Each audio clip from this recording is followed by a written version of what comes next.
Well, hey there, it's Amanda Guarnieri here from the Resume RX, and I am here to help you as a nurse practitioner thrive professionally and navigate the muddy career waters so that you can spend your time finding a position that leaves you professionally and personally fulfilled. Today we're going to talk about how to plan the months before and after graduation as a nurse practitioner. This is a question that I get asked very frequently because as you approach graduation, things can start to explode. You're getting ready for the graduation ceremony itself, you're getting ready to study and take your boards, and then in the midst of all this, you're supposed to be, credentialing yourself and applying for a job, and it can be really, really overwhelming. So today I'm going to tackle that for you, and stay till the end. I'm going to tell you about a special something that's going to make this process a whole lot easier for you. So as you prepare to graduate, it's important to make sure that you are taking the time to focus on your job search and all the other things that need to happen so that you can seamlessly transition from school to practice with as few bumps as possible and as little time as possible. About 2 to 3 months before graduation, you should be starting to think about your job search. And the first thing you want to do is take a look at that resume or CV and get that in order. Get that ready so that as you prepare to reach out and network and talk about job opportunities, you have that document ready to go and that it's not something that's holding you back from moving forward with your potential dream job. So once you have your documents together, I want you to think about where geographically you're going to work. Some people move in order to go to school, so you may be headed somewhere else, or you may decide that this is your opportunity to move someplace different. So that's one of the first things you should think about is where do you want to live? Where are you going to be looking for jobs? And once you narrow that down, you can get a little bit more serious and strategic about your job search. Once you've decided where geographically you're going to be looking for jobs, I want you to explore your professional network. So your colleagues, your friends, your personal network, your own personal healthcare providers, anyone that you've connected with professionally over the past period of time, either during your nursing career or your career as an NP student. You want to start putting some feelers out. Let people know that you are looking for a position. Let people know where you want to be working, and try to see if anyone in your network is going to help you get where you want to go. Because the reality is the majority of the jobs these days are filled by referral as opposed to cold candidates, meaning someone that they've never heard of or is coming to them, completely off the street or off an online job posting. So using your network and exploring your network for opportunities is a great first place to start with your job strategy, even before graduation. And around that same period of time, you want to start getting a pulse on the job climate in the area that you plan to work. So keep an eye on the online job boards. What type of positions are coming about?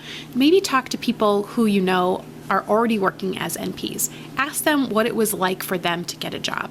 What's the job climate? Are there a lot of people competing for positions, or does it look like you'll probably have the pick of positions because there aren't that many nurse practitioners in your geographic area? So this is all research that you want to be doing in advance of graduation, unless of course you're in no rush at all, in which case you can kind of wait. But this is something that I think is really smart to be doing ahead of graduation so that once you graduate, you can just focus on the boards because you've done all this research already.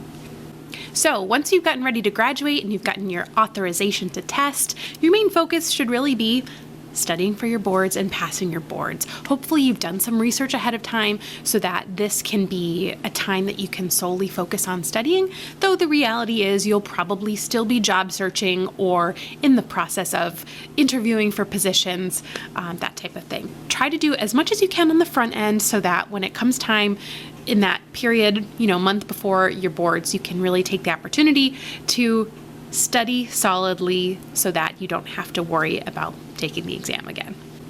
Now, once you have taken and passed your boards, you can apply for your state license. And this is a huge step because once you get your state license, you can legally work as a nurse practitioner, which is really super exciting, right? That's what we've all been working towards. So make sure you consult your state board of nursing to see what the process is, when you can submit your forms, what verification things that they need, so that that process can be pretty seamless. It will likely require a few phone calls. You'll have to send transcripts from your school. There'll be, a lot of steps to take, But as long as you follow the directions and get those things done, it shouldn't be too much of a headache, but it can be a lengthy process. Just know that, depending on where you live. Like I said, once you have been issued your state license, then you can officially work legally. But there's one more thing that you have to be thinking about. So once you have your license, you can legally work as a nurse practitioner, but there's a few other things on the back end that need to happen. So you need to be credentialed, and what that means is that you need to be registered with insurance companies as a provider if you plan to work for a hospital or a clinic that bills insurance, which the majority of us do. There are a few cash pay situations out there, but chances are you'll be working in a place that bills for insurance. So what you'll need is an NPI number. That's your National Provider Identification Number, which is really easy to get, but you have to have your license first before you get it.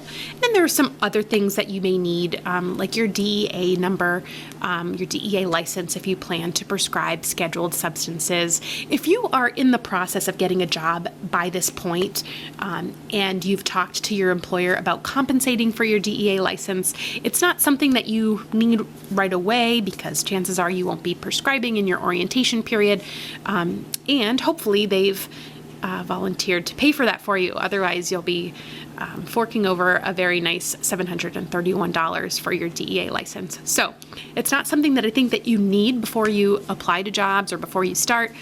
But if you've gotten to the point where you are licensed and you don't have any warm or hot job leads, then you may want to get that so that once you have a position that's moving forward, that's already in place. So if you haven't found a job by this point, don't sweat it.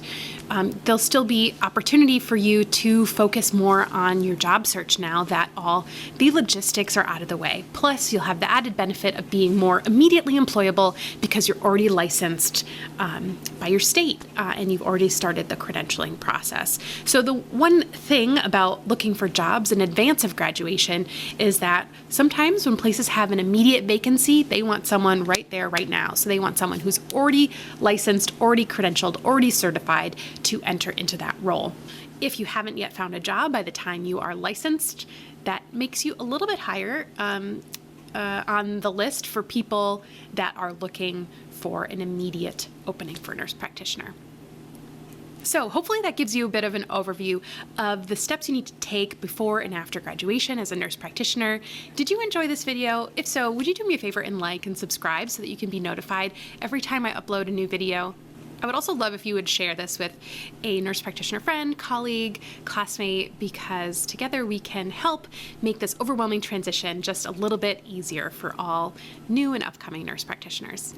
If you found this helpful, please head to my website, theresumérx.com, and get your free guide for new nurse practitioners, which includes a credentialing checklist and glossary, as well as a cheat sheet of what to do when, as well as a timeline of the things that you should be doing surrounding graduation. You'll also get put on my email list and you'll be the first to know about new tips, resources, videos, and things that I have planned for you to help with your transition to being a new nurse practitioner. And don't forget, I'm always rooting for you here on this journey. I'll see you next time.